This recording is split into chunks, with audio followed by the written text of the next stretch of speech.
Vamos a ver si soy capaz de poderos ayudar, como decían Facu y Kepa, de aportaros cosas, que es en definitiva de lo que se trata. Antes de empezar, deciros que yo me considero un privilegiado, un auténtico privilegiado, en el sentido de que creo que he tenido mucha suerte en el mundo del fútbol. Y eso es lo que principalmente creo que me diferencia de la mayoría de vosotros, porque si nos ponemos a analizar, estoy seguro de que en cuanto a esfuerzo, ganas, ilusión y pasión, estaríamos todos más o menos en un nivel parecido. Yo tuve la suerte de estar en el momento adecuado, en el sitio adecuado, con la preparación adecuada. En mi momento fue el estar preparado para utilizar la tecnología. Hace 25 años, cuando nadie grababa con cámaras, eran como esa, eran con cinta y un poco más arcaicas, pues a mí se me ocurría ir a grabar partidos, a mi actual mujer la obligaba a grabarme los partidos, a mi padre le pedía que me ayudase y todo el mundo me miraba extraño. Y bueno, tuve pues esa ventaja, ¿no?, que te da a veces el empezar primero en algo y luego, pues por una amistad, conseguí ese primer puesto como profesional porque estaba lógicamente preparado para el puesto y a partir de ahí pues lo demás ha ido viniendo pues a base de eso, de momentos buenos, de momentos peores, de momentos un poco malos y circunstancias pues muchas de ellas ya conocidas y públicas y bueno, me toca estar aquí porque Mikel me lo encontré en Madrid y me dijo tienes que venir allí con nosotros y yo no sé decir que no, y menos a Mikel, que fue una de las personas que me marcó más con su libro en mis inicios, cuando trataba de entender de qué iba esto del fútbol y aquí estamos, con un proyecto ya entre manos, que la última vez no tenía nada y ahora de golpe esto te cambia y nada, he puesto un título sugerente, la complejidad de ser entrenador. Sabéis que la palabra complejidad es una palabra que está de moda, no sé si decir científica, porque creo que la complejidad y los sistemas complejos y la teoría de sistemas no creo que se pueda hablar de ciencia, porque no, luego lo comentaremos, no hay manera de comprobar lo que dicen, simplemente es una explicación de la realidad que es plausible y que entendemos todos o necesitamos todos como personas, ¿vale?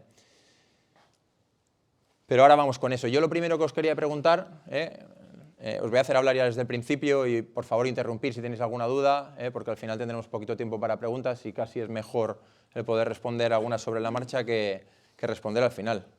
Os empiezo con una pregunta. ¿Qué creéis que es importante para ser un buen entrenador?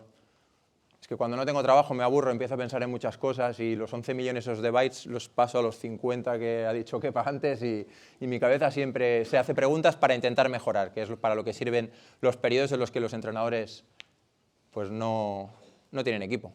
¿Qué creéis que es importante para ser buen entrenador?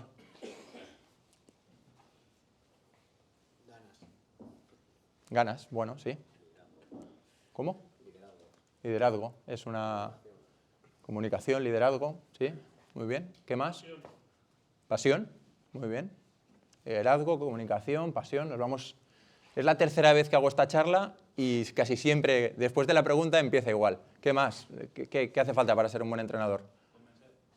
Convencer. Muy bien. ¿Formación en qué? Fútbol, hay que tener conocimiento de fútbol también, ¿no?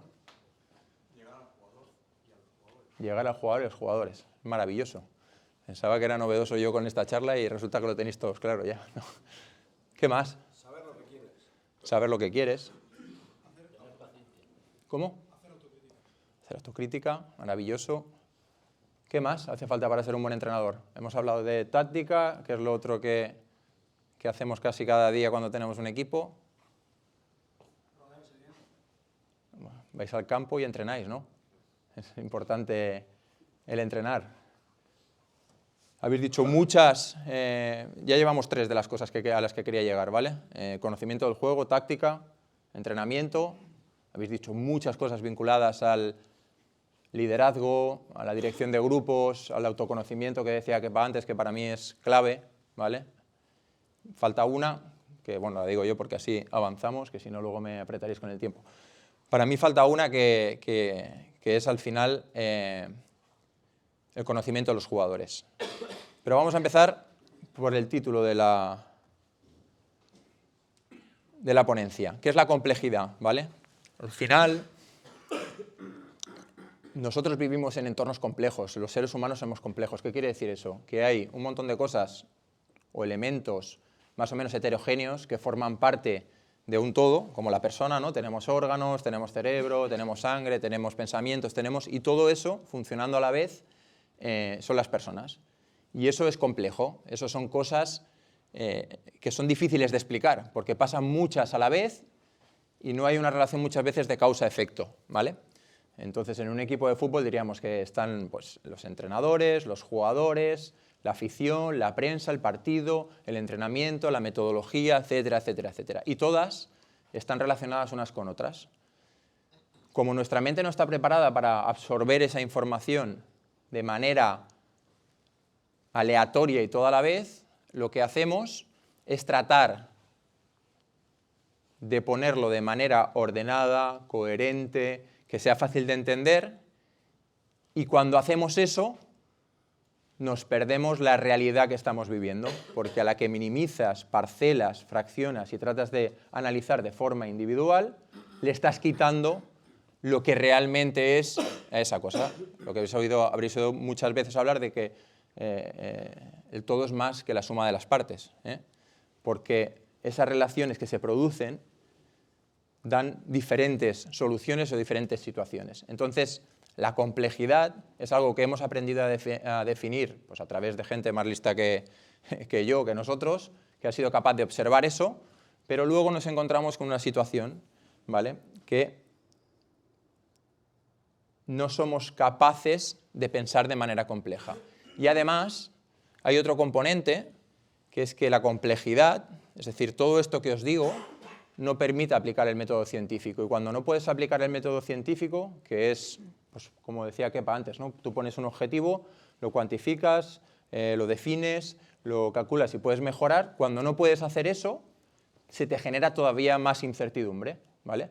Tú no puedes hacer un estudio de qué pasa con un equipo si lo entreno de esta manera y tener otro equipo, grupo de control, que no le vas a entrenar de esa manera, porque los dos equipos tienen elementos complejos, que son los jugadores, entrenadores diferentes, o si tuvieses tiempo podría ser el mismo, y van a estar en entornos que no son reproducibles. Cualquier estudio científico o método científico sigue un proceso normalmente acotado, cerrado, en el que realmente tú puedes, a partir de establecer unas premisas, hacer unas inferencias y conseguir unos resultados. Eso en el fútbol no pasa, ¿de acuerdo? Eso en el fútbol, que es un deporte complejo, no pasa. ¿Y eso qué nos genera? Nos genera incertidumbre, nos genera descontrol, nos genera miedos. Y eso, cuando lo vives, te quita confianza, te quita la capacidad de poder encontrar explicaciones que siempre las necesitamos para las cosas que pasan. Y esa incertidumbre, pues es muy complicada de manejar. Y es lo que los entrenadores acostumbramos a tener, ¿vale? ¿Esto a qué nos lleva?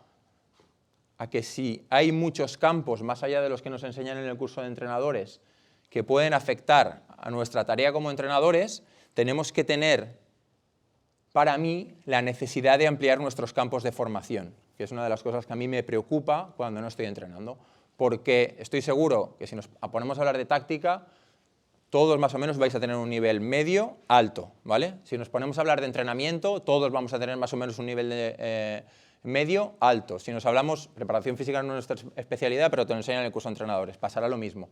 Si nos ponemos a hablar de jugadores, sabemos el que es bueno y el que es malo, sabemos el que puede servir más para un sitio o no, más o menos de media, ¿vale? Eso es así. Si nos ponemos a hablar de psicología, pues no tenemos ni idea y tendremos que contratar a Kepa, ¿vale? Pero todos tenemos más o menos un conocimiento parecido respecto a esas cosas. ¿En qué tenemos que hacernos especialistas? En las cosas que no conocemos, en las cosas que no controlamos. Y eso requiere, primero, que alguien te diga que tienes que hacer eso y, segundo, hacerlo. Y es a lo que yo normalmente le dedico el tiempo cuando no estoy en un proyecto, porque cuando estás luego en el día a día, te come. Y nos vamos un poco a la parte, en alguna de las cosas que comentaba. Que para mí es muy importante, y tengo gente del comité, de la escuela de entrenadores por aquí, no de la nacional, porque hasta que no falte Mariano Moreno vamos a seguir con sus libros, que tienen 50 años, ¿vale? Que estaban muy bien en su momento, pero ahora ya no. Para mí es importante cosas que van más allá de lo que es la táctica, el entrenamiento o el conocimiento de los jugadores, siendo importantes, y es ese autoconocimiento del que hablaba Kepa, el control de las emociones, os lo digo yo, que la he cagado un montón de veces, ¿vale? Y eso pues es fácil decir ahora, es fácil también de comentar, pero es algo que tienes que entrenar porque si no, no lo vas a conseguir. Hace falta también tener algo como es la capacidad de comunicación, el dominar el discurso. Al final, a las personas nos gusta que nos expliquen las cosas de una manera agradable y eso acostumbra a ser con lo que se llama storytelling. O sea, es más fácil que te guste una novela y que saques conclusiones de lo que le pasa a un personaje en una novela que no de lo que te explican de manera teórica sobre las cosas que le han pasado a ese personaje o lo que quiere transmitir el autor con lo que dice. Luego, hay una cuestión de conocimiento de lo que sería la naturaleza humana, que es un poco a lo que un psicólogo te puede ayudar. Yo tengo mis autores de referencia, se los estaba comentando a Kepa ahora, que me han ayudado, que me ha ayudado muchísimo para entender lo que son las personas, ¿vale? Porque al final no somos seres transparentes, blancos, maravillosos, porque seguramente todos os decís cada mañana, yo soy un tío honesto, soy un tío educado, soy buena gente, soy buena persona. Todo el mundo se dice ese discurso a sí mismo, porque si no, no podríais sobrevivir. Sin embargo, eso no es así. Todos actuamos o no de forma honesta, todos somos o no buenas personas en determinados momentos, todos somos o no buena gente con la gente que queremos, porque este señor no será lo mismo con su mujer que con un desconocido que intenta amenazarle. Te cambia el contexto, te cambia tu comportamiento.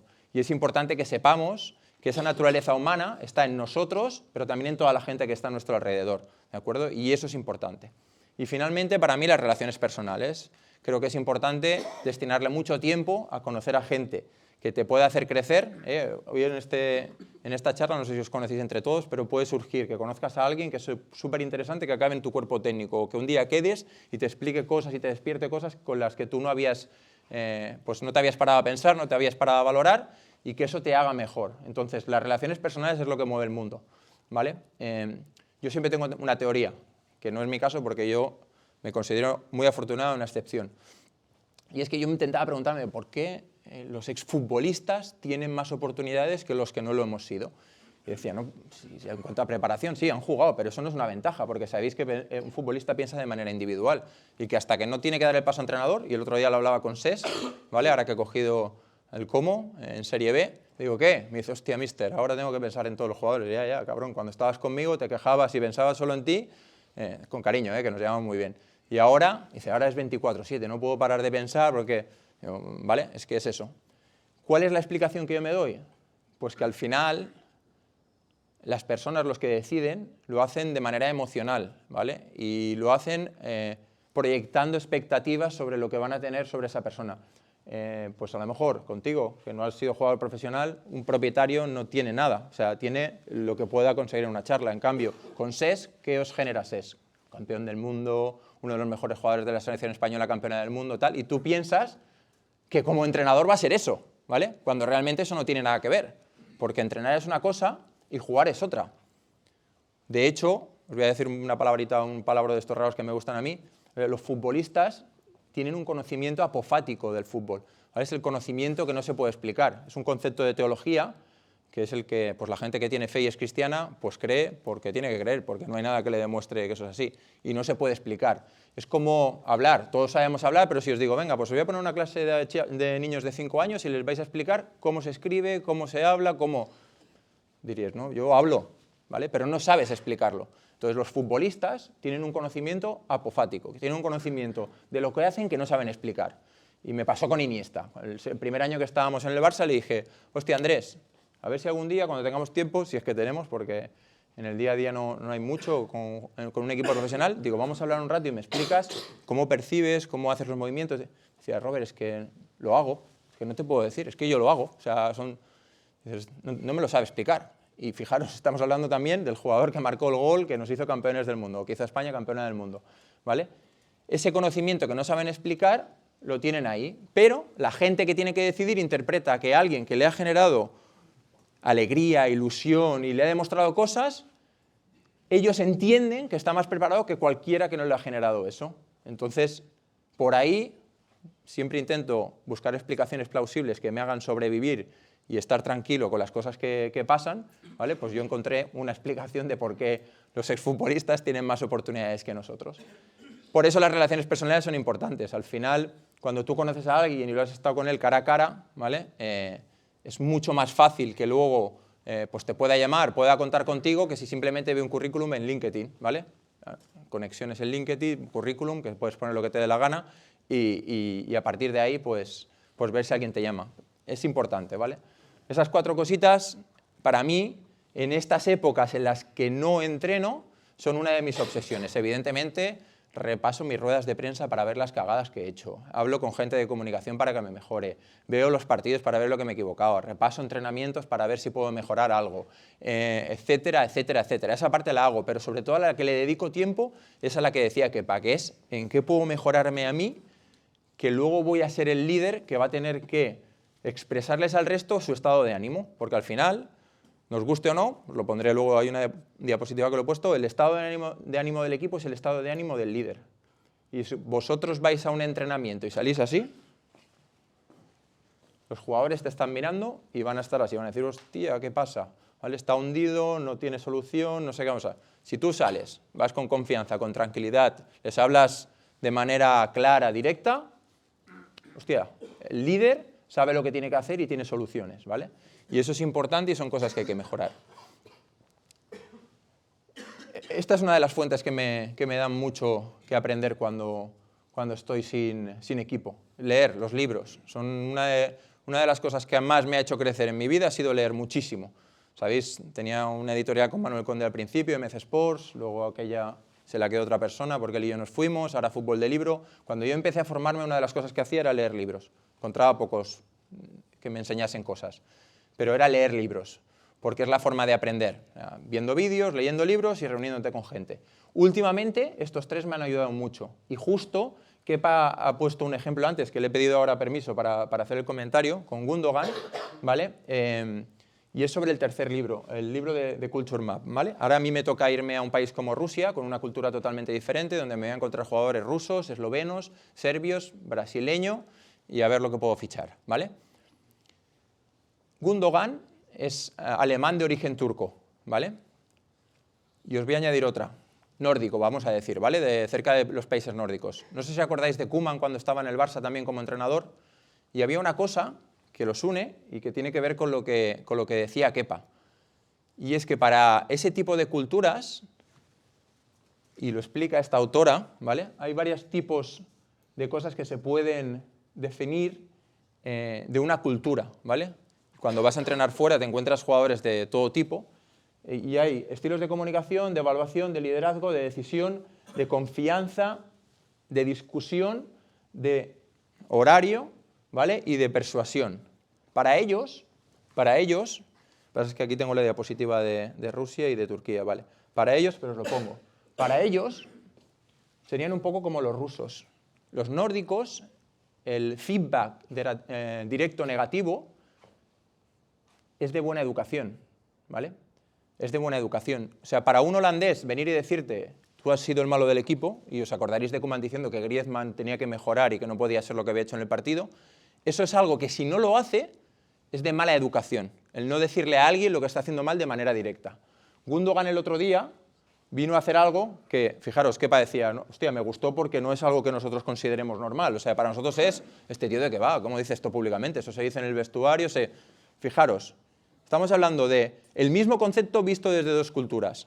En una cultura se entiende y en la otra es una barbaridad. Con lo cual, una cosa que yo he aprendido y he dedicado tiempo en estos parones es a leer y a analizar cómo son las otras culturas. O sea, yo ahora me voy a ir a Rusia y tengo que tener... Estos son generalidades, ¿vale? Lo que le he dicho adelante son generalidades y evidentemente en cada sitio luego hay los extremos, ¿no? Puede haber alguien en Holanda que no le gusta que le den feedback negativo directo, ¿vale? Pero en general... Y en público. Sí, en público, que además es eso. O sea, para ellos tienen que hacerlo en público. En privado, no, pero incluso en privado hay culturas que no lo admiten. Hay culturas que si tú le dices a alguien, los ingleses, por ejemplo, no lo admiten, los japoneses y toda la gente asiática de Oriente, tú le tienes que decir las cosas, ellos le llaman hablar en el aire, ¿vale? Que es, oye, mira, quizá esto que has hecho ese día, pues bueno, lo has hecho bien, pero esto debe... Y tú dices, hostia, ¿también me tengo que fijar en esto? Pues sí, porque puede ser que, lo comentaba con los compañeros, tú al final cuando estás entrenando a jugadores, Kepa me decía balas, digo, yo tengo créditos, no sé, sois muy jóvenes la mayoría. ¿Os acordáis las maquinitas que metías 25 pesetas y que tenías 3 vidas para jugar y que cuando se acababa la partida? Pues yo con los jugadores digo lo mismo, o sea, tú tienes unos créditos en cosas, en temas que puedes gastar con ellos. Y cuando gastas los 10, los pierdes, ¿vale? Entonces tienes que seleccionar muy bien el qué. Si tú, como entrenador y líder, dices, no, aquí se hacen las cosas como a mí me parezca, ¿vale? Pues sí, pero puede ser que no. Y al final, tú como líder y entrenador, no piensas de manera egoísta e individual, sino de manera colectiva. Entonces hay cosas como estas en las que os tendréis que formar. En aprender idiomas, en saber cómo son las culturas cuando vas a entrenar equipos multiculturales, como me pasó a mí en Mónaco, ¿vale? Que tenía Golovin, un ruso, que es el que ha hablado bien de mí, y ahora fijaros, me ha ayudado para que me llamasen de este sitio. Tienes a marroquíes, tienes a franceses de origen musulmán y a otros que no, tienes a algunos que son de origen africano pero se han creado. Todo eso son cosas que tienes que aprender y las que tienes que formar, y no simplemente se trata de fútbol, son cosas que tienes que tener en cuenta para luego en tu discurso ser capaz de llegar a la gente, porque al final tu objetivo y lo que tú quieres es ganar, y para eso tienes que poner todo tipo de elementos, y para eso vuestra formación, y por eso este inicio y por eso hablaros de complejidad, tiene que ir más allá de lo que enseña el curso de entrenadores, que ojalá cambiase un poco, porque a mí hubo un profesor que en segundo nivel, cuando estábamos viendo las condiciones climatológicas, empezó a decir la lista y se dejó nieve. Y le dijimos, ¿te has dejado nieve? Y dice, no, eso es título nacional. Digo, vale, es tercer nivel. Digo, vale, perdón. Es decir, el repetir de manera continua los mismos libros, ampliándolos un poquito, no tiene mucho sentido. Es decir, el que no nos enseñen a comunicar, a explicar las cosas, y es algo que te dejan. Y resulta que a todo el mundo no le gusta hablar en público. Y alguno quiere ser entrenador, pues me tendrán que enseñar. Y eso, con tantas horas que tenemos que pasar en el curso de entrenadores, pues sería algo interesante. Como no nos lo dan, yo es una de las cosas que os digo que tenéis que prepararos, porque ponerte a hablar delante de futbolistas profesionales de alto nivel no es fácil. Imponen, igual que te impone el hablar ahora delante de 120 personas. Y para eso te tienes que preparar, y tienes que demostrar seguridad, y tienes que demostrar muchas cosas. Y para eso, y vuelvo a nombrar a Kepa, te tienes que conocer a ti mismo y formar a ti mismo, para estar seguro de lo que vas a hacer, ¿vale? Porque al final el proceso de entrenar a un equipo es totalmente cambiante. O sea, es que lo que te vale en un sitio no te vale en otro. Tienes que estar permanentemente con los ojos abiertos, con los oídos, con tu staff atento, porque lo que te vale en un sitio no te vale en otro. Y tú mismo no eres el mismo en un sitio que en otro. Yo cambio por dos cosas, por el paso del tiempo y por el contexto que tengo. Y a veces dices, joder, el otro día dijiste esto. Ya, y ahora digo lo otro porque tengo información nueva. No puedo cambiar de opinión. Es que en tal equipo jugabas 4-3-3, ¿por qué haces 4-4-2? Es que los jugadores que tenían un sitio no son lo que me valen el otro, y por eso tengo que cambiar. Y además cambiamos con el tiempo y con las experiencias. Que no digo que la experiencia sea algo clave, ¿vale? Y de esto hablaremos ahora un poco más adelante. Pero eso sería un poco una idea principal, ¿vale? Con esto, no me da tiempo a hablaros de los 4 aspectos que os he dicho, no me da tiempo, ¿vale? Entonces, lo que he hecho en estas charlas ha sido algo que va en contra de lo que os he dicho al principio, que es que he simplificado la complejidad, o sea, algo de ser humano. Vivimos en un mundo complejo, pero no estamos preparados para pensar de manera compleja, y al final lo que necesitamos siempre es darle orden y raciocinio a las cosas para que tengan pues una historia que te explican, ¿no? Con el principio, érase una vez y comieron las perdices y vivieron felices, ¿vale? Y entre medio, lo que se necesita explicar. Para hacer cualquier cosa en la vida, el ser humano necesita un orden cronológico, un orden en el que basarse. Entonces, yo, de las 4 cosas que os he dicho, para mí, y esto es mi reflexión personal, y cada uno, no digo ni que esté correcto ni que esté correcto. Para mí, el éxito de un entrenador radica en eso, en encontrar la combinación más o menos exitosa de gestión de personas, y la pongo la primera porque para mí es la primera, gestión y liderazgo, una buena elección y conocimiento de los jugadores, segunda, ¿vale? Y luego conocimiento de juego y buena dinámica de trabajo, metodología, ¿vale? Si sabéis mucho de táctica y mucho de entrenamiento, pero no tenéis buenos jugadores ni sabéis dirigir a personas, estáis liquidados, ¿vale? Si tenéis las 2 primeras, tenéis buenos jugadores, pero no sabéis dirigir personas, estáis liquidados. Y aún sabiendo dirigir personas, teniendo buenos jugadores, buenos entrenamientos y táctica, hay un porcentaje de suerte que va a determinar que seáis buenos o malos, ¿vale? Entonces, basándonos en esto, vamos a hablar de 2 cosas.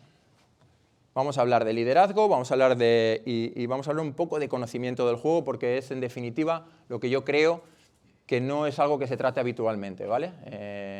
Sobre todo la parte de liderazgo, que es la que nos enseña, porque metodología todos sabéis, selección de jugadores, más o menos todos podemos ver lo que nos gusta, y conocimiento del juego, pues es lo que os he dicho. Está en los libros, está en el día a día, está en vuestra experiencia, en vuestra práctica, ¿vale? Gestión y liderazgo. Como no somos capaces de pensar de manera compleja, tenemos que ser conscientes de que eso existe y tenemos que ser conscientes de que hay muchas cosas que pasan a la vez. Y a partir de ahí, a mí me han surgido unos problemas o unas conclusiones que son las que voy a tratar de compartiros. Mirad, las personas que están alrededor de un equipo de fútbol son todas estas, ¿vale? Todas estas. Y a veces pensamos que todo acaba en el entrenador y en el equipo, y como mucho en el cuerpo técnico. Pero toda esta gente, todo esto que veis aquí, tiene afectación sobre el rendimiento de un equipo. Todo. La prensa, los familiares, los representantes, el departamento de comunicación, los de marketing que te piden que hagas una acción cuando no te apetece porque no sé qué sponsor paga dinero, el cuerpo técnico auxiliar, y ahí me refiero pues a toda la gente que puede estar alrededor, aparte de los servicios médicos, los fisios, los médicos, la prensa, son parte de ese sistema complejo que muchas veces cuando se habla de complejidad parece que acaba en el equipo. Incluso cuando escucho a las personas que saben más de esto, como Natalia Balaguer y personas que saben mucho, parece como que el fútbol sea solo los 11 jugadores y que los entrenadores a veces molestan. Yo creo que la cosa va más allá y que todo lo que forma parte de ese mundo heterogéneo que es el fútbol afecta al rendimiento, con lo cual es nuestra responsabilidad de alguna manera ser conscientes de que eso existe y que al existir cualquier acción o interacción de esos elementos puede afectar al rendimiento del equipo, y si afecta al rendimiento del equipo os está afectando a vosotros como entrenadores, ¿vale? Y cuando lo ves aquí dices, hostia, ¿todo eso? Pues sí, que los aficionados te griten en contra, al jugador les afecta. Que los familiares, un familiar lo esté pasando mal, a un jugador le afecta. Que el departamento de comunicación te meta a la persona no adecuada en el canutazo de la media parte o del final del partido puede afectar al rendimiento del equipo o de ese jugador en posteriores partidos. Que la prensa coja tizo a alguien puede arruinarle la carrera o puede hacer que en un sitio no vaya a triunfar, ¿vale? Que la gente que está alrededor y que tiene acceso a los jugadores pueda estar comiéndoles la cabeza con cualquier situación también puede afectar, y eso pasa muchas veces con fisios, con médicos, con el que cuida el césped del campo, y además es gente que puede transmitir información hacia afuera. Que los de marketing pongan acciones de marketing cuando no toca puede afectar el rendimiento del equipo y al correcto orden de cómo tienen que pasar las cosas. Todo eso que quizá no habíais pensado hasta ahora, pues afecta, ¿vale? Afecta.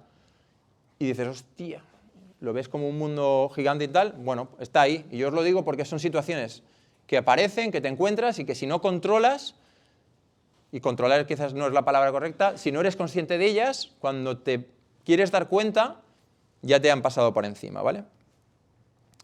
A partir de ahí, ¿qué peligros tenemos cuando estamos gestionando grupos? Pues hay uno que para mí es muy peligroso, ¿vale? Y tenéis que controlar, que es la victoria o la derrota, ¿vale?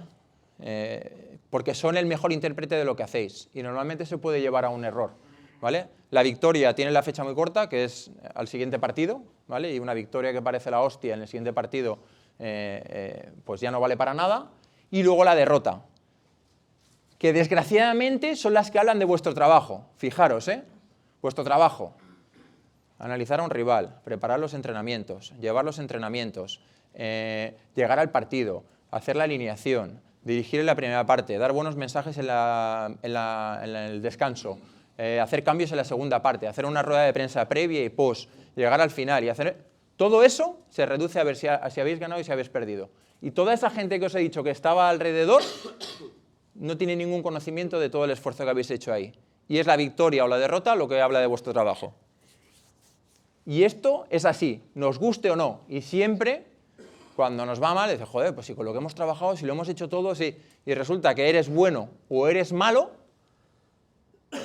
porque un jugador se equivoca, le sacan 2 tarjetas y te remontan un partido, porque un portero se despista y cuando va a coger el balón se le escapa, resbala y entra para adentro, y eso marca la victoria o la derrota. Y eso marca automáticamente y se traslada a todo vuestro trabajo.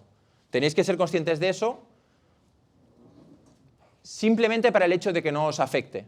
Porque al final, si vosotros estáis trabajando bien, el resultado es una consecuencia que más o menos se va a dar, ¿vale? En positivo o en negativo, pero que no vais a poder controlar, ¿vale? Y luego, unido con esto, está la falacia del éxito. A mí también me gusta la palabrita falacia, que la he utilizado antes, ¿vale? Cuidado con lo contrario de lo que os estaba diciendo antes. Que no hago nada durante la semana, no preparo bien el partido, llega el partido, el portero contrario se le escapa, ganamos y soy el mejor entrenador. Hemos ganado por mi táctica, por la alineación que he hecho, es que a aquel le dije vas a marcar y ha marcado, ¿vale? Cuidado con esas cosas porque eso también te lleva al engaño. Muchas veces nos atribuimos éxitos que no son nuestros realmente. Y igual que os digo que no vais a ser culpables de toda derrota, de toda victoria, tampoco sois los únicos apoderados de esa victoria o de esa derrota, ¿vale? Hay que ir un poco más allá y analizar más las cosas. No basta con creerse que porque hemos ganado ya somos muy buenos, porque además sabéis a lo que lleva eso, normalmente lleva a la relajación. Y a la que bajas un 1% el rendimiento en contextos de alta competitividad, estás liquidado, porque hay otros al lado que se están esforzando para ser mejor que tú.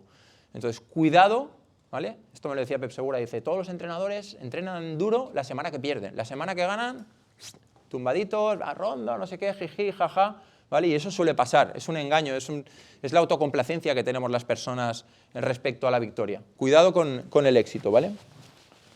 Otra cosa, se lo decía antes a Kepa, pobre también, ahora te voy a estar nombrando todo el rato. Cuidado con el problema de la inducción. ¿Qué quiere decir esto? Quiere decir que porque un jugador, un portero, sigo con el ejemplo, que va arriba y se le resbala, ya no sabe bloquear. Cuidado con el problema de la inducción. ¿Qué quiere decir esto? Cuidado a tomar como general un caso concreto. Y esto a mí me pasa, a día de hoy, siendo consciente, me pasa. Y soy capaz de querer cambiar cosas por algo que veo en un partido. Y no sé deciros si hace falta 1, 5 o 10 partidos para sacar conclusiones. Pero los jugadores no son buenos o malos por una acción. Para que algo se pueda dar como continuo, tiene que repetirse varias veces. Y entonces aparecerá vuestra intervención para la mejora. Pero cuidado porque ese jugador me ha mirado mal, esta semana no juega, porque está contra mí, ¿vale? Y a lo mejor el jugador te ha mirado mal porque esa mañana su hija se ha puesto enferma, su mujer se la ha tenido que llevar al hospital y está con cara de preocupado, de vinagre, por lo que sea, ¿vale? Cuidado con ese problema, porque es algo que acostumbra a suceder. Somos ha pasado esto, va a pasar lo otro. Causa, efecto, ¿vale? Y es algo que a mí me ha sucedido y es una cosa de las que creo que hay que tener en cuenta.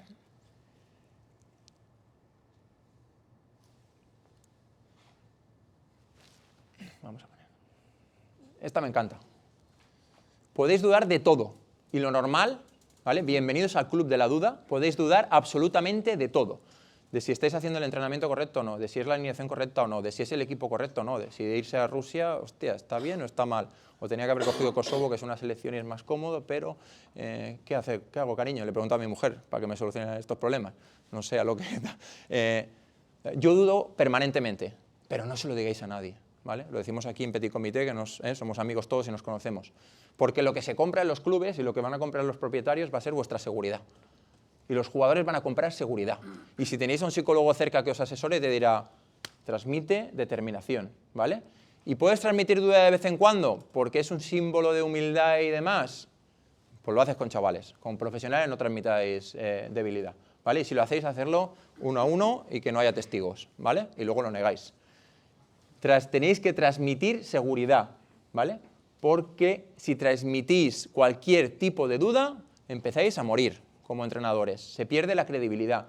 El jugador, la gente, lo que quiere de un líder es seguridad. Decir, con este tío voy a la guerra, que ganamos, vamos. Como sea. Como en vez de, bueno, claro. Y con esto digo, como os he dicho al principio, que no se puede dudar. Sí, se puede dudar de todo. Porque hay que dudar de todo. Porque es imposible estar seguro de nada en el fútbol. No puedes estar seguro de nada en cualquier deporte que sea complejo. Y el fútbol es el deporte más complejo por excelencia, porque es el que tiene más espacio o terreno de juego con mayor número de variables, 11 contra 11, más un balón, más el árbitro, más las condiciones externas que pueden ir de pandemia, que no haya nadie, te escuches cómo le da instrucciones o uno te insulta, a un estadio lleno, con la presión de tener que estar jugándote pues, la final de cualquier torneo, y eso modifica absolutamente el comportamiento de cualquier persona, y es normal que os genere duda, ¿vale? Otro aspecto que es importante y que os lo he dicho al principio, ¿vale? Hemos dicho inducción, hablamos de la duda, la experiencia. ¿Creéis que es necesaria la experiencia? ¿Creéis que es importante la experiencia? Si la experiencia fuese importante, Mikel Echarri seguiría entrenando y no habríais tenido una oportunidad jamás, ¿vale? La experiencia para mí es un argumento que se utiliza como justificación de una decisión que has tomado y te la inventas. Bueno, ahora, ¿quién puede entrar en segunda? Uno que tenga experiencia en segunda división. Joder, pues si todos tienen experiencia y ninguno sube. Y llevan varios años entrando. Ah, no, pero es que una vez subió. Ah, vale, una vez subió. ¿Y qué quiere decir eso?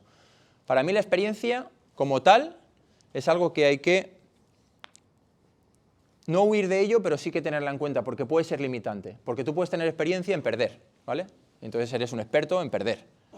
Porque normalmente se pierde. Casi todos los entrenadores lo que hacemos más es perder que ganar. Entonces, para mí la experiencia, incluso para los jugadores, lo que hay que ver son rendimientos, lo que hay que tener es información. Y luego al final dices, ¿qué te da la experiencia? Pues bueno, que has pasado ya una vez por allí y quizá para tu control emocional es un poco favorable, pero para nada te garantiza luego el poder ser mejor que otro. Es decir, con jugadores, con entrenadores, con cualquier situación de la vida en la que te pongan por delante de la experiencia y de, bueno, explícame qué quieres decir con experiencia, profundiza un poco. ¿Experiencia en qué? ¿Vale? Por ejemplo, el pobre Ebra, cuando jugamos contra ellos, contra la Juve, que había perdido 5 o 6 finales, parece, este es experto en perder finales de Champions. Ah, ya, pero ha estado ahí ya, y las ha perdido. ¿Y qué pasa? El año que nosotros ganamos como staff, que no habíamos estado nunca en un equipo de Champions, y ganamos el triplete. No teníamos experiencia. Entonces, cuidado con el tema de la experiencia y cuidado con el hecho de hacer caso a veces a cosas que para mí no tienen sentido en cuanto a ser algo tangible y que puedas demostrar. Pues es algo para mí vacío, ¿vale? Y creo que esta es la última, y es la que a mí más me ha costado aceptar, pero la acepto y eso te hace descansar, es mi diálogo interior, ¿vale? Que es que debemos aceptar la responsabilidad máxima de lo que le pasa al equipo, incluso cuando no seamos los responsables directos. Chicos, en esta profesión, os guste o no, somos el eslabón débil. Somos el líder y jerárquicamente el que manda, el que marca todo, pero somos el eslabón débil. Y pase lo que pase en un equipo, aunque no tengáis la culpa, aunque tengáis la desgracia de las lesiones, aunque podáis explicar 1000 contextos, sois los responsables máximos, incluso de las cosas que no son vuestra responsabilidad. Eso es así, y cuanto antes lo asumáis, mucho mejor. Por eso nos echan a los entrenadores los primeros, porque somos uno y es más fácil echar a un entrenador que echar a 20, esta es una frase habitual, pero es algo que tenemos que aceptar porque es cultural en el fútbol. El entrenador es el máximo responsable siempre, y cuando lo aceptéis, ¿vale? Y antes le decía a Kepa, también digo, él hace un poco ese trabajo, ¿no? Como psicólogo, yo soy el responsable, o somos los responsables de que nuestra tarea como psicólogos no esté reconocida porque no somos capaces de reconocer culpa de... No, no es verdad. O sea, bajo mi punto yo se lo he dicho, digo, no es verdad. O sea, el tema es una cuestión educacional. Igual que cuando te echan de un equipo o pierdes, o sea, ahora Ancelotti, que se ha quedado sin 3 centrales y se lesiona también Nacho y empieza a jugar con Tchouaméni de central y pierde algún partido porque Tchouaméni hace un movimiento que no es propio de un central porque es pivote y pierde, ¿será culpa suya también que se le hayan caído todos los centrales? O sea, todos los centrales. No, es un contexto, pero como máximo responsable del equipo, pues tiene que asumir esa responsabilidad, en lo bueno y en lo malo. Y a eso os tenéis que acostumbrar, porque si no, yo por lo menos, ¿vale? No os digo que a vosotros pase, yo he sufrido mucho pensando en decir, joder, si es que a la gente le falta información, si es que no me han fichado los jugadores que he pedido, si es que no me están ayudando, si es que me están haciendo la cama, si es que... Y al final me daba cuenta que decía, para, que estás buscando excusas y eso no te ayuda. Y entonces me iba, objetivo de realización, siguiente paso a hacer. Intentaba eliminar las emociones, no ponerme en el lugar de lo que supone que va a pasar si pierdes, ganas o se da esa circunstancia y siguiente cosa que tengo que hacer. Yo ahora cuando llegue a Sochi, con 3 o 4 rusos que hablan me dice, 99% estás descendido. ¡Qué majos! ¡Qué majos! Pero claro, ellos no tienen toda la información que tengo yo. Y si pienso en que, hostia, voy a descender, se ha acabado mi carrera, en Mónaco vino aquel hijo puta y me echó el director deportivo porque no me trajeron lo que yo quería, en Granada también me pasó algo parecido, y ahora voy a ir allí, como va, ya se acabó mi carrera y tal, y digo, bueno, ¿qué podría pasar? En el peor de los casos, tomando el riesgo que estoy tomando, pues sí, ¿puedo bajar? Sí, pero también lo puedo salvar. ¿Pero me sirve de algo cualquiera de las dos reflexiones? ¿Me sirve para ganar el primer partido el 3 de marzo? No me sirve. ¿Qué es lo que me sirve? Jugadores, staff, entrenamiento, metodología, sistema, las cosas que podéis controlar. Por eso es importante que aunque aceptemos responsabilidades, al final, luego nos centremos en hacer las cosas que podemos controlar.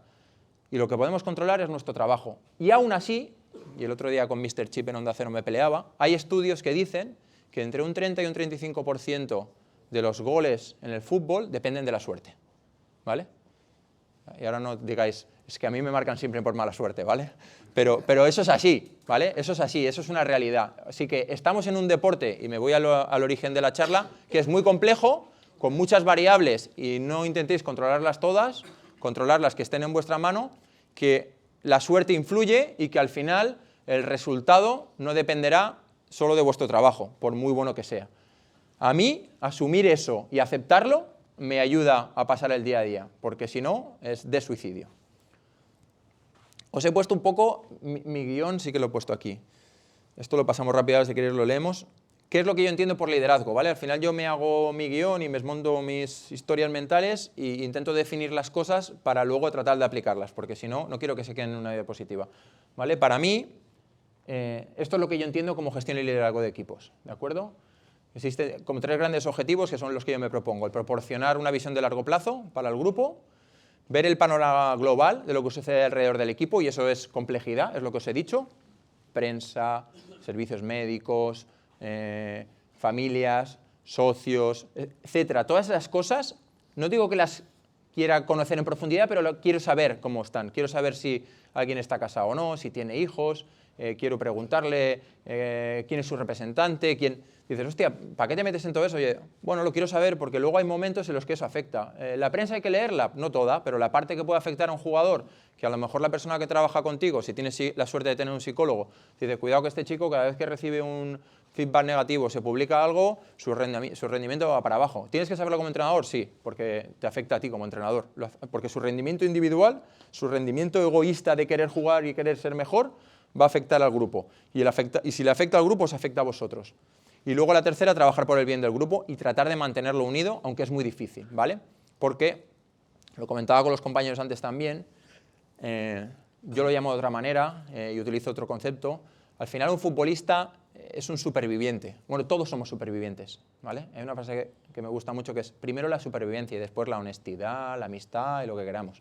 Todas las personas hemos evolucionado 200.000 años para aquí a base de sobrevivir. Antes nos peleábamos por la comida y por las hembras o por los machos, y ahora nos peleamos pues, por otras cosas. Pues uno por ser futbolista, otro por ser empresario, otro por lo que sea, ¿de acuerdo? Pero al final nos movemos por supervivencia. Y eso quiere decir que para sobrevivir un futbolista ha tenido que ser un poco mejor que los que ha tenido alrededor, ¿de acuerdo? Se llaman comportamientos subóptimos. Por eso yo, es mi opinión personal, creo que las canteras como la de la Real, el Atleti, del Barça, del Madrid, sacan buenos jugadores. No tanto por el método, y disculpad, a lo mejor si hay alguno por aquí, sino por la competencia interna. Cuando tú estás alrededor de buenos jugadores, si quieres ser el mejor, tienes que ser un poquito mejor que el segundo mejor.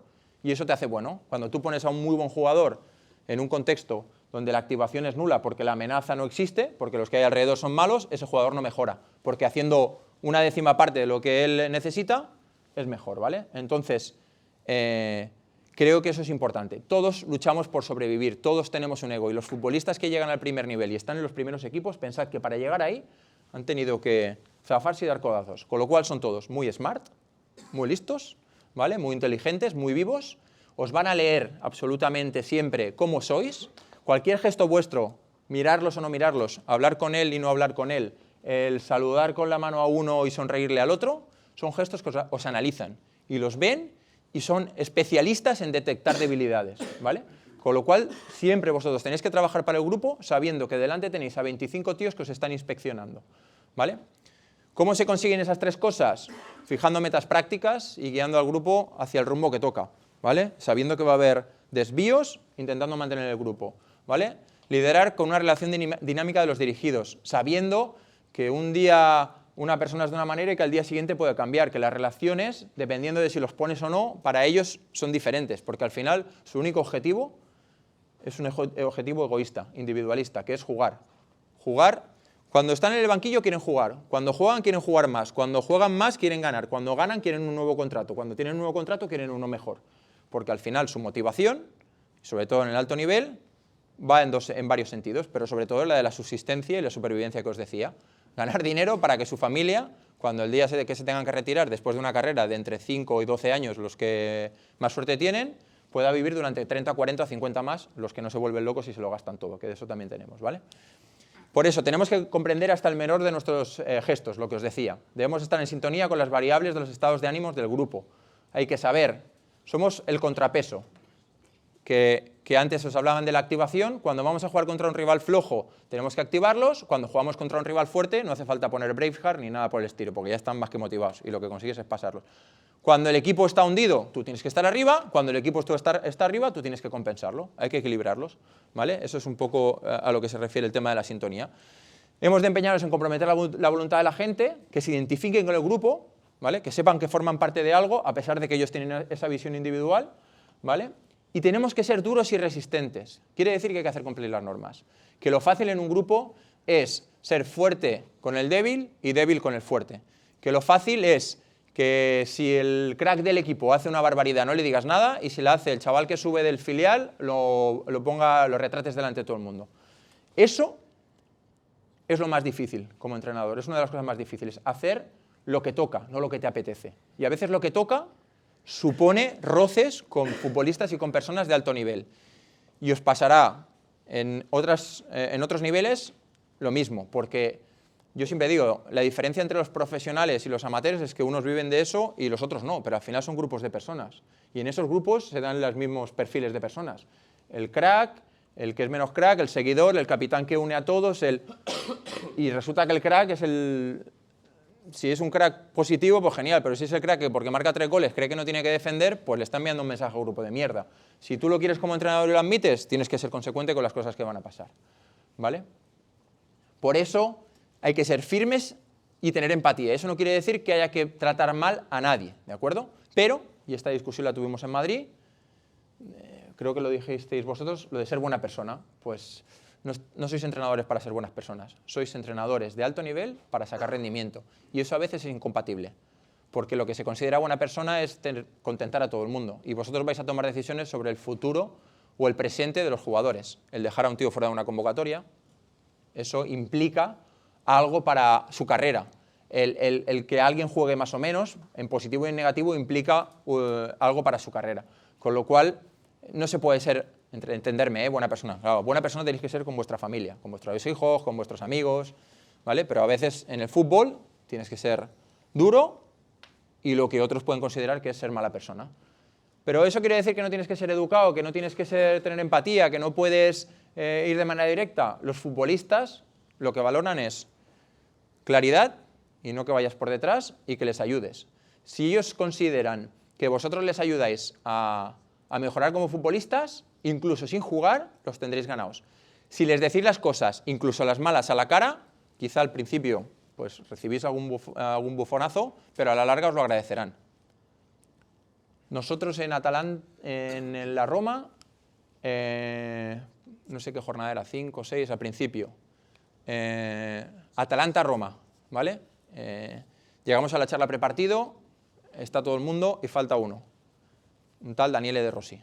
Llegó 4 minutos tarde y el míster preguntó ¿qué pasaba cuando alguien llegaba tarde el día de la convocatoria? Y Curchi, que era el tercer portero, cabrón, se acordaba. ¡Que no juega! Y yo me cago en la hostia, ¿qué hemos preguntado ahora? Pues claro, nos fuimos al autocar y, hostia, es Daniele De Rossi. Además, era el capitán, no sé si Totti allí no estaba lesionado. ¿Qué hacemos? Fuera de la convocatoria. Resultado del partido, perdimos 4-0. ¿Vale? Ya os podéis imaginar lo que supuso en el corto plazo y en ese momento esa decisión. Daniele De Rossi no volvió a fallar ni un solo día, ni un solo minuto a un entrenamiento. Y el resto del grupo vio que habíamos sido fuertes con el fuerte. Y la gente dijo, si lo hacen con este, lo van a hacer con todos. ¿Creéis que es fácil tomar esa decisión ese día? Es una putada tomar esa decisión. Las piernas te tiemblan, te acojonas, dices, hostia. Pero hay que tomarla. Hay que tomarla porque eso redunda en el bien del grupo. Y vosotros no estáis para vivir en vuestra zona de confort sin problemas, contentando a la gente. Estáis para dirigir al grupo y para ser firmes, ¿vale? Y cumplir las normas. Entonces, ¿queréis ser entrenadores de alto nivel? Prepararos para noches sin dormir y tomar decisiones complicadas. Pero hay que hacerlo. Si queréis que el grupo siga y si queréis que las cosas funcionen, hay que hacerlo. Vale, 20-40, vamos bien, ¿no?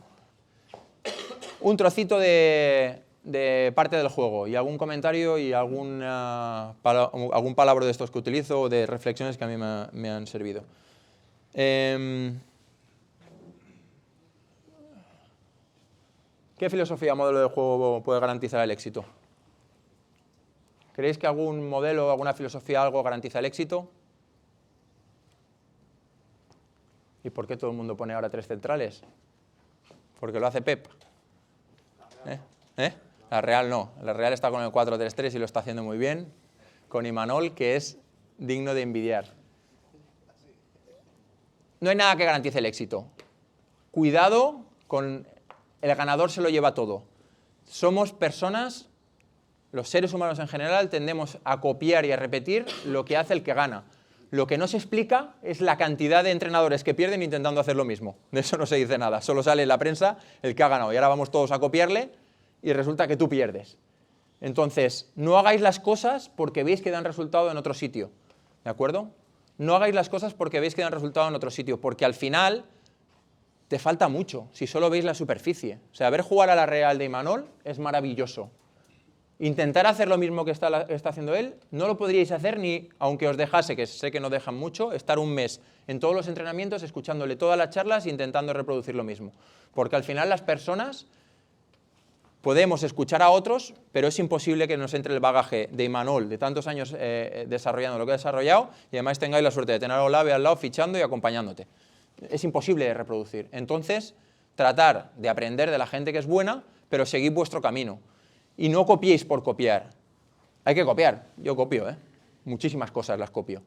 Pero intento reflexionarlas, intento hacer las mías, porque cuando se las tienes que defender delante de los futbolistas, si no son tuyas, se va a notar. Y si se nota, y os he dicho antes que los futbolistas son muy listos, y cuando entran a un vestuario te dan 5 minutos, y a los 5 minutos saben si eres bueno, malo o peor, ¿vale? Y además, si no has sido futbolista, esperan a que hables, si eres futbolista te dan 10 minutos de crédito, y en el 11, si eres malo, pues también, ¿vale? Cagada. ¿Qué pasa en el fútbol? ¿Por qué? Y antes lo hablábamos con Facu y también con Kepa. Hay un concepto que me gusta mucho de un autor que leí hace poco, que no está entre esos libros, se llama Schumacher, ¿vale? Y habla de diferentes tipos de problemas. Me parece brutal la explicación porque a mí me ayuda a entender muchas cosas, ¿vale? Y es que los problemas en el fútbol son divergentes. ¿Qué quiere decir esto? Él dice que hay 2 tipos de problemas, convergentes y divergentes. Los problemas convergentes son los que la sociedad y los humanos nos hemos encontrado a lo largo del tiempo y a base de probar cosas hemos llegado a una solución y esa solución ya es definitiva, ¿de acuerdo? El fútbol es una putada. El mismo problema lo podéis solucionar con una solución y la contraria. Con una solución y con la contraria. Porque los sistemas complejos funcionan así. Y el fútbol, a veces, una solución te sirve con un equipo y te vas a otro equipo y dices, hostia, mira, ya he jugado 4-3-3, los ponía así, campeones. Pues yo voy a otro equipo, otros jugadores hacen lo mismo y no. Hay un día que haces un saque de puerta y te sale de puta madre y acabas marcando un gol, no sé si lo tengo por aquí, en la siguiente diapositiva. No, está un poco más adelante. Y otro día no, ¿vale? Entonces, quedaros con este conceptito, a mí me gustó mucho cuando lo aprendí porque me ayudó.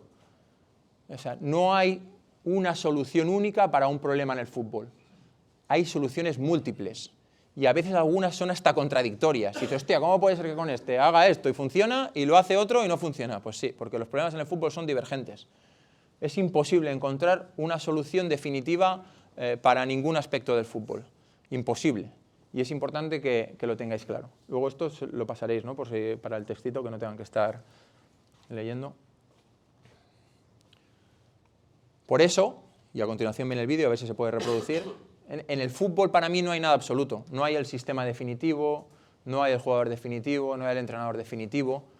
Nosotros lo que hacemos en la táctica, en el conocimiento del juego, es generar tendencias. O sea, tú pones estructuras, tú explicas movimientos, tú das filosofías, tú lanzas mensajes y luego los jugadores dentro del campo lo tienen que ejecutar. Y al final creo que lo que somos capaces es generar tendencias. Pues bueno, ahora la tendencia, ya que el compañero la ha sacado de la Real, es muy clara. Juego asociativo desde el 4-3-3 con movimientos muy claros que a pesar de que la gente lo sabe y los rivales lo saben, los hacen a tal velocidad que es imposible de parar, una presión alta y una presión tras pérdida de la hostia, un nivel de confianza increíble, y eso lo ha generado la Real Sociedad con su presidente, su director deportivo y su entrenador sobre todo, a base de unos entrenamientos, de una cultura de club, de una cantera, genera una tendencia a ese tipo de juego. ¿Y esa tendencia qué ha dado? Pues que vais a eliminar el PSG en Champions. Yo voy con la Real a muerte. ¿Vale? Entonces, nosotros, al dirigir sistemas abiertos, lo que hacemos es generar tendencias. Por eso, y se lo decía Facundo, a mí me encanta la presentación que ha hecho Facundo. Y le decía, pero acuérdate la frase de lo mejor es enemigo de lo bueno. ¿Vale? Controlar absolutamente. Y por eso le preguntaba, si tuvieses que seleccionar, porque claro, no da, no entra todo. Y sobre todo no entra todo, y yo les decía siempre a mis analistas que somos como embudos. Tú tienes una entrada de información con una entrada súper amplia y luego al final sale un chorrito, que es lo que le puedes decir al jugador. Porque al jugador todo eso que nosotros somos capaces de analizar y de ver, pues no se lo puedes decir. Hay que decirles tres cosas. Tratar de reducir y decirle A, B, C. Pero claro, A, B, C en inicio, A, B, C en progresión, A, B, C en finalización, A, B, C en presión alta, A, B, C en repliegue medio, A, B, C en repliegue propio. Y ahora vamos a hacer falta lateral alejada, falta frontal, libre indirecto, defensa en inferioridad. Entonces, vuestra responsabilidad con un grupo es tomar la decisión sobre lo que es más importante y reducir y elegir de eso que te da el súper especialista en balón parado, que para mí es súper necesario, porque no te da tiempo, es el partido dentro del partido, hay gente que lo califica así, ¿no? Es decir, de todo esto, Facu, hay que elegir, tío. Dime, ¿qué hacemos esta semana contra estos? Pues mira, mister, vamos a hacer un córner de la derecha, que veo que es donde tienen más debilidad, y la falta, que es donde se equivocan. Vale, pues vamos a hacer eso. Cuando el analista te da 150 jugadas de ataque y 150 de defensa, decirle, dame un resumen, dime tres cosas. ¿Dónde están? Yo le decía a Iniesta, Andrés, ¿qué queréis que os enseñemos en los vídeos? ¿Qué queréis que os digamos? Dime qué es lo que vosotros sentís que... Robert, ¿dónde están los espacios? Claro, estamos hablando de top mundial, ¿eh? En el Celta de Vigo en el 2013 les decíamos otras cosas. Robert, dime dónde hay espacios. Decirnos dónde hay espacios, nos lo enseñáis, que luego nosotros ya nos encargamos de utilizarlos. Con ese jugador podías hacer eso, y en cambio en el Celta del 2013, que teníamos un buen equipo y acabamos haciendo una buena temporada, teníamos que ir más por una filosofía de A, B, C. Repetir movimientos, repetir automatismos, darles todo muy mascado y repetirlo 1000 veces. Lo que decíamos, la repetición constante para asumir y que saliesen las cosas, y salían las cosas. Cada grupo es diferente, os lo he dicho al principio. Cada proyecto, cada contexto requiere análisis. A mí me encanta esta profesión por eso. ¿Sabéis lo chulo que es ahora tener que aprender ruso? Es la hostia. Me levanto a las 5 de la mañana, 4 o 5 de la mañana, allá no paso de ahí. Y me pongo con el busu, privyet, spasiba, y empiezo a... y voy a aprender ruso. No sé si me dará tiempo y me dejarán, pero... Bueno, fuera de bromas. Yo no sé vosotros, yo en mi vida me ha costado mucho el moverme solo por hacer algo de forma repetida y constante durante un montón de años. Yo trabajaba en la Caixa antes de entrar a fútbol y me ponía allí a vender seguros y a vender productos de tal, y yo decía, voy a estar aquí 30 años, es que a mí no me sale. Y lo bonito del fútbol es que cada equipo que entrenáis es una oportunidad de la hostia de generar algo nuevo y de construir algo nuevo. Pero para eso, pues es muy complejo y hay que formarse. Hay que saber de personas, hay que saber de fútbol, hay que analizar un montón de cosas y eso es complicado a veces, ¿vale? A ver si funciona el vídeo. Lo intentamos. Le doy. Ahí le doy otra vez. El saque de puerta ideal. Claro, tú dices, ¿cuántos saques de puerta haces? Dices, pues si una vez sale este, pues hay que repetirlo. Pero como sabéis que el fútbol es divergente y que la misma solución no funciona siempre. ¿El Atlético de Madrid defiende mal? No. En este caso el Cádiz era, ¿no? Sí. ¿De verde? Sí. ataca de puta madre o tiene preparados los saques de puerta. Pues esta solución ha valido este día, en este contexto y en este momento, no va a volver a pasar. Igual, jamás. Jamás. Cuanto más tengáis un equipo acotado y organizado, más previsibles seréis. Cuanto más caótico y desorganizado, menos control tendréis sobre lo que pasa. Esto os generará frustración y esto os hará previsibles. Con lo cual, entre esta mano y esta, hay por aquí algún punto que es el idóneo para un grupo, dependiendo del grupo de futbolistas que tengáis, que normalmente los equipos acostumbran a ser heterogéneos porque el nivel acostumbra a ser parecido, ¿de acuerdo? A veces tendréis que ser muy influyentes y dirigir y dar muchas instrucciones, y otra tendréis que hacer así, decir, mejor me callo, y, vamos chavales, y aplaudo, ¿vale? Porque eso también es entrenar a veces. Eso también es entrenar. A veces el no intervenir es una forma de intervenir, pero eso lo tenéis que hacer a base de observación. Por eso yo antes de ir a Sochi he analizado todos los partidos de Liga y Copa que llevaban jugados y me hice una lista de preguntas. Y yo ya sabía lo que me iba a encontrar. Por eso me miré partidos de los rivales a los que me iba a enfrentar. Por eso vi qué clima hacía, que allí es como Barcelona, no voy a pasar mucho frío, ¿vale? Cada situación concreta tiene su complejidad y esa complejidad implica controlar un montón de cosas. Y ahora con todo lo que os estoy diciendo decís, vaya puta, qué difícil es ser entrenador, qué complejo es ser entrenador. Es difícil. O sea, el que os diga, no, si el fútbol son 3 cositas y, bueno, quizás vivir mejor en la ignorancia, porque eso al final, si no eres consciente de todo esto de Miquel, se dice, son 3 cositas, se la pasa, pega el largo, segunda jugada y gol. El día pasado le metieron al Barcelona un gol parecido. Sí, sí, el Girona, estos cabrones que nos están jodiendo allí, me cago. ¿Vale? Bueno, ya no mucho más. ¿Cuál es el mejor sistema de juego? Es darle más vueltas a lo mismo y sobre todo algo, y con esto acabo, y esto está relacionado con lo que os he dicho del problema de inducción. Cuidado con cambiar por cambiar. Cuidado con poner un sistema de juego, un inicio de juego, una fase de finalización, un bloque defensivo y porque el resultado, como os decía antes, es negativo, querer cambiar ya. Hay que analizar, hay que ver lo que está fallando, porque muchas veces cambiamos sin analizar. Quizá habéis propuesto algo y eso no se está haciendo y por eso ha fallado. Entonces lo que hay que hacer es analizo lo que ha pasado, veo si se ha hecho y si no se ha hecho lo sigo entrenando. Porque cada cambio que le hagáis al equipo es una muesca en vuestra credibilidad. Si empezáis jugando 4-3-3 y el 4-3-3 es el mejor sistema del mundo, a no ser que os llaméis Simeone y os permitáis cambiar de sistema 18 veces durante el partido, después de haber ganado todo lo que ha ganado, porque tiene credibilidad infinita y se lo merece. Si no sois eso, cuidado con cambiar, porque muchas veces pensamos que cambiando se cambian las cosas y a veces lo que hay que hacer es analizar si lo que están haciendo es lo que tú quieres y si con matices o explicaciones podéis ayudarles a mejorar, ¿de acuerdo? Porque os lo digo, cada cambio que hagáis es una muesca en la credibilidad y si falláis en lo primero que habéis hecho, cambiáis y volvéis a fallar, un tercer cambio ya no lo aguanta ningún grupo. La gente pasa de creer en ti a perder totalmente la credibilidad y estás perdido. Entonces ahí estás liquidado y hay que levantar la mano y decir, mejor me voy, ¿vale? Aunque seas buen entrenador, si los resultados no salen, pues te echan. Y os van a echar a todos, os lo aseguro. Gracias chicos, no sé si tenéis alguna pregunta, pero por mi parte hasta aquí puedo llegar.